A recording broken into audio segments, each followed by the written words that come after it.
Hello मेरे प्यारे दोस्तों, कैसे आप सबका स्वागत करता हूं आपके अपने यूट्यूब चैनल मैथ T10 पर। आज हम क्लास 10 का चैप्टर नंबर 1 का 2 नंबर प्रश्न को देखेंगे। ठीक है, इससे पहले हम लोग इस चैप्टर के 1 नंबर प्रश्न को एचसीएफ ज्ञात करने के लिए बना चुके हैं, वो भी 2 मार्क्स में पूछा जाता है। इस पूरे चैप्टर से 10 नंबर का प्रश्न पूछा जाता है और इस चैप्टर के लिए जितना इंपॉर्टेंट पॉइंट था, बेसिक चीज़ सब हम पहले बता चुके हैं। अगर नहीं देखेंगे आप लोग तो प्ले लिस्ट बनाए हैं, प्ले लिस्ट में जाकर देख लीजिएगा। और 2 नंबर प्रश्न बोल रहा है कि दर्शाइए कि कोई भी धनात्मक विषम पूर्णांक 6 की +1 या 6 की +3 या 6 की 5 के रूप में होता है, जहाँ क्यू क्या है, कोई पूर्णांक है। तो इस प्रश्न को बनाने के लिए सबसे पहले 2 नंबर दे के और हल लिख देंगे। क्या लिखेंगे? 2 नंबर दे के और हल लिखेंगे। उसके बाद क्या करेंगे, माना कि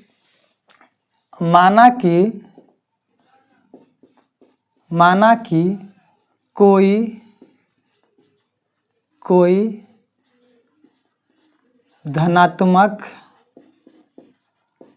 धनात्मक विषम पूर्णांक ए और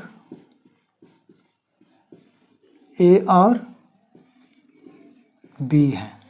ए और बी है, कोई धनात्मक विषम पूर्णांक ए और बी है। उसके बाद क्या करेंगे, यूक्लिड विभाजन एल्गोरिदम का हम लोग प्रयोग करेंगे। इस चैप्टर में यूक्लिड विभाजन एल्गोरिदम का हमको क्या करना, पूरे में प्रयोग करना है। तो लिखेंगे यूक्लिड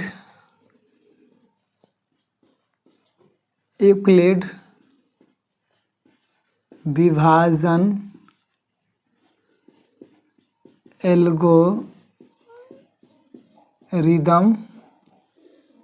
एल्गोरिदम से। उसके बाद यूक्लिड विभाजन एल्गोरिदम क्या कहता है, ए बराबर BQ+R, जहाँ R का मान 0 हो सकता है, 0 से बड़ा हो सकता है, लेकिन 0 से छोटा नहीं हो सकता। लेकिन B से हमेशा क्या होगा, R का मान छोटा होगा। जिससे भाग देंगे उससे शेषफल क्या आएगा, हमेशा छोटा आएगा। यही बोल रहा है। जैसे किसी भी चीज़ में अगर हम 6 से भाग करेंगे 12 में, तो शेषफल क्या आएगा, 2 मरतबे यहाँ 12 आ जाएगा, तो शेषफल क्या आएगा 6 से फिर 15 में भाग करेंगे तो 6 दूना 12, तो शेषफल क्या आ जाएगा 3 आ जाएगा। तो शेषफल क्या आएगा, हमेशा 6 से छोटा आएगा। तो इसमें प्रश्न में 6 की +1, 6 की +3, 6 की +5 है ना। तो b का मान हमको क्या दिया है, b के जगह पर क्या है 6 की +1, तो b के जगह पर क्या है 6 है। 6 की +2, 6 की +3, 6 की +5, तो b के जगह पर क्या है 6 है। तो b बराबर प्रश्न में क्या दिया हुआ है 6, तो b बराबर हम हर समय क्या लेंगे 6 लेंगे। उसके बाद जब 6 से किसी भी चीज़ में भाग करेंगे तो शेषफल क्या आएगा, हमेशा 6 से छोटा आएगा। जैसे 6 से भाग करेंगे किसी भी संख्या में तो शेषफल क्या आएगा, हमेशा 6 से छोटा आ सकता है, 0 से लेकर 5 तक आ सकता है। तो यहाँ पर लिखेंगे R बराबर हम क्या क्या ले सकते हैं, 0 ले सकते हैं, 1 ले सकते हैं, 2 ले सकते हैं, 3 ले सकते हैं, 4 ले सकते हैं, 5 ले सकते हैं। शेषफल यही आएगा, जब 6 से किसी भी चीज़ में भाग करेंगे तो शेषफल क्या आएगा, 0 से लेकर 5 तक आएगा। किसी भी संख्या में अगर हम 10 से भाग करेंगे तो शेषफल क्या आएगा, 0 से लेकर 9 तक आ सकता है, उससे छोटा आएगा। किसी भी चीज़ में अगर हम 15 से भाग करेंगे, किसी भी चीज़ में अगर 15 से भाग करेंगे तो शेषफल क्या आएगा, 0 से लेकर 14 तक आ सकता है। क्योंकि 15 आएगा तो एक मरतबे तो और लग जाएगा, इसीलिए शेषफल हमेशा जितना से भाग करेंगे उससे कम आएगा। अब हम लोग क्या करेंगे, ये वाला फिर से उतार रहे हैं, पुनः यूक्लिड विभाजन वाला रूल को उतार रहे हैं। पुनः A बराबर BQ+R। अब हम लोग क्या करेंगे, हमको विषम को ही लेना है। तो विषम संख्या किसे कहते हैं, वैसी संख्या 2 से पूरा न विभाजित हो, न कटे, उसे क्या कहते हैं, विषम संख्या। मतलब 2 से जो संख्या नहीं कटेगा उस संख्या को क्या कहेंगे हम लोग, विषम संख्या कहेंगे। तो हम लोग पहले 0 के लेके देखते हैं, हम लोग 0 लेंगे। तो जहाँ R होगा तहाँ क्या रखेंगे 0, तो A अपने जगह पर रहने देते हैं। B का मान क्या लेना है, प्रश्न में 6 है तो 6 लेंगे। Q का मान कुछ नहीं है तो Q के Q रहेगा। R बराबर क्या माने हैं 0, तो R बराबर हम 0 रखेंगे। तो हमको क्या किस रूप में आना है, विषम रूप में। तो 6 की +1 के रूप में नहीं है तो इसको नहीं ले सकते हैं, तो ये कॉमा दे के लिख देंगे 6 की के 6 की हो गया। समझ में आ रहा है ना। हमको क्या लेना है, विषम के रूप में होना चाहिए। अब क्या करेंगे, इसको मिटाते हैं, इधर R बराबर 1 लेंगे। तो B बराबर क्या लेना है, 6 लेना है। तो 6Q और आर का मान क्या लेना है 1, तो 1 तो हमको विषम, तो एक क्या है विषम संख्या के अंतर्गत आता है, तो इसको ले लेंगे।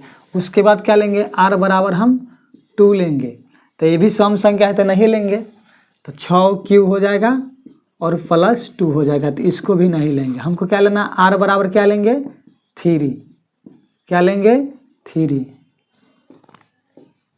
आर बराबर 3, तो 6 क्यू के 6, हमेशा बी का मान क्या लेना है 6, प्रश्न में दिया 6 तो 6 ही लेंगे, और क्यू के जगह पर क्या रखेंगे, आर के जगह पर क्या रखेंगे 3, तो 3, तो विषम के रूप में ये आ गया, आ रहा है ना 6 क्यू प्लस 3। उसके बाद क्या लेंगे, आर के बराबर अगर 4 लेंगे तो वो सम के रूप में आएगा, तो नहीं लेंगे, डायरेक्ट आर के बराबर हम क्या ले रहे हैं 5 ले रहे हैं। ठीक है, समझ में आ गया होगा। तो आर बराबर क्या ले लेंगे 5, तो 6 के 6 क्यू के क्यू, आर के जगह पर 5 रख देंगे, तो हमको विषम वाला को ही लेना है। तो लिख देंगे प्रश्न में, अतः 6 Q plus 1, 6 Q plus 3, 6 Q plus 5 विषम धनात्मक विषम पूर्णांक के रूप में होता है। तो यहाँ पर लिख देंगे अतः, यहाँ पर लिख देंगे अतः 6 Q plus 1, 6 Q plus 3, 6 Q plus 5 धनात्मक विषम पूर्णांक के रूप में होता है। धनात्मक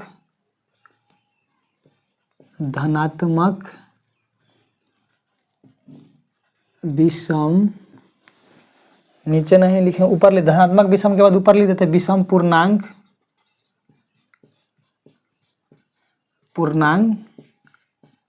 के रूप में होता है। हो गया, बस यही हमको दिखाना था, जब 6 क्यू प्लस 1, 6 प्लस 3 के रूप में होता है कि ना विषम संख्या लेंगे, तो आर बराबर हम जब विषम ले रहे हैं तो रूप में आ रहा है, तो ये हो गया। अब हम लोग 3 नंबर प्रश्न को देखते हैं, इसको मिटाते हैं।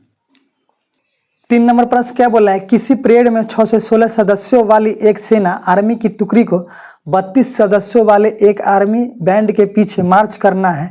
दोनों समूहों को समान संख्या वाले स्तंभों में मार्च करना है। उन स्तंभों की अधिकतम संख्या क्या है जिसमें वे मार्च कर सकते हैं।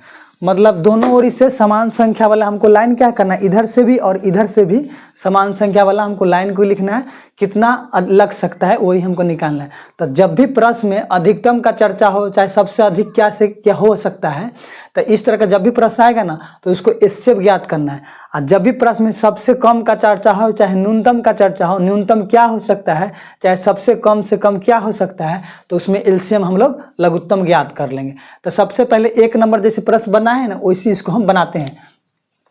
तो 3 नंबर प्रश्न लिख के और हल लिख देंगे, और 6 से 16 और 32 है ना, तो 6 से 16 और 32 में बड़ा कौन है, 6 से 16 है, तो इसको एल मानेंगे। तो हम लिख देंगे माना कि ए बराबर 6 से 16, कौमा, अब बी बराबर क्या हो जाएगा, बी बराबर क्या हो जाएगा 32। उसके बाद क्या करेंगे, यूक्लिड विभाजन एल्गोरिदम का हम लोग प्रयोग करेंगे। तो लिखेंगे यूक्लिड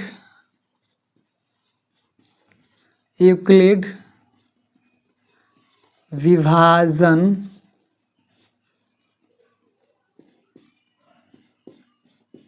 एल्गोरिदम, यूक्लिड विभाजन एल्गोरिदम से। यूक्लिड विभाजन एल्गोरिदम क्या कहता है, ए बराबर वी क्यू प्लस आर, जहाँ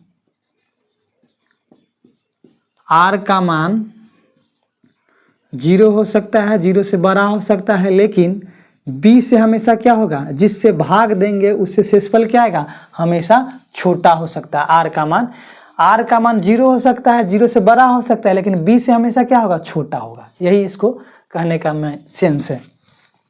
तो सबसे पहले हम लोग क्या करेंगे, 32 से 6 16 में हम लोग भाग कर देंगे।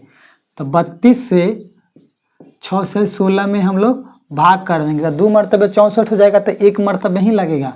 तो 1 मरतबे क्या हो जाएगा 32, तो घटाएंगे तो 11 में से 2 जाएगा तो 9, 5 में से 3 जाएगा तो 2, 6 के 6।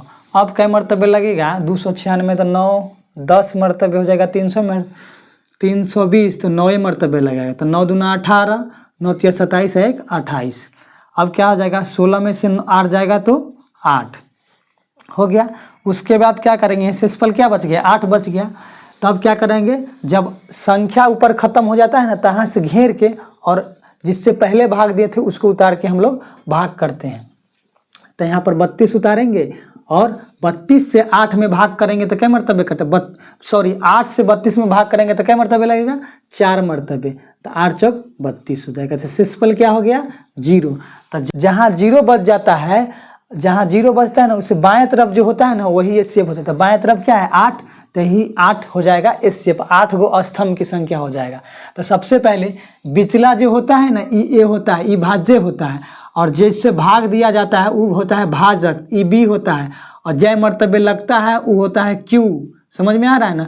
और नीचे जो बचता है वो क्या होता है शेष, ई होता है आर का मान।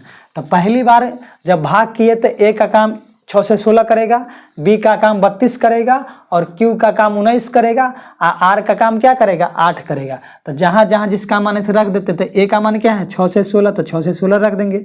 बी का मान 32 है तो 32 लिख देंगे। क्यू का काम कौन किया है, कै मरतबे लगा 19 मरतबे, तो 19 यहाँ लिखेंगे। और आर का मान नीचे क्या बचा है 8, तो 8। समझ में आ रहा है ना। तो शेषफल यहाँ 0 नहीं ना बचा, तो यहाँ पर लिख देंगे कॉमा देके r इजकल टू नॉट 0। जहाँ 0 आ जाएगा तहाँ छोड़ देंगे। अब क्या करेंगे उन्ना बना लेंगे। अगला स्टेप में क्या हो जाएगा 32 को यहाँ पर उतारेंगे ए के जगह पर, और 8 को उतारेंगे बी के जगह पर, और क्यू का मान कौन करेगा ई क्यू का काम करेगा 4, और शेष क्या बचा है 0, तो 0 लिख देंगे यहाँ पर। कॉमा देके फिर लिख देंगे यहाँ पर r बराबर 0। देखिए r बराबर 0 आना गया, तो 0 तरफ से गिने देंगे दाहिना तरफ से, तो जो 3 नंबर पर होगा वही ये शेप हो जाएगा। तो 1 2 3, समझ में आ रहा है ना। इधर से गिनेंगे तो बाएं तरफ से, तो बराबर के पहली बार जो संख्या होगा ना वही ये शेप होता है। बराबर यही है, बराबर के पहली बार क्या आएगा 8, तो यही हो जाता है। यहाँ लिख देंगे अतः 6 से 16 तथा 32 सदस्यों में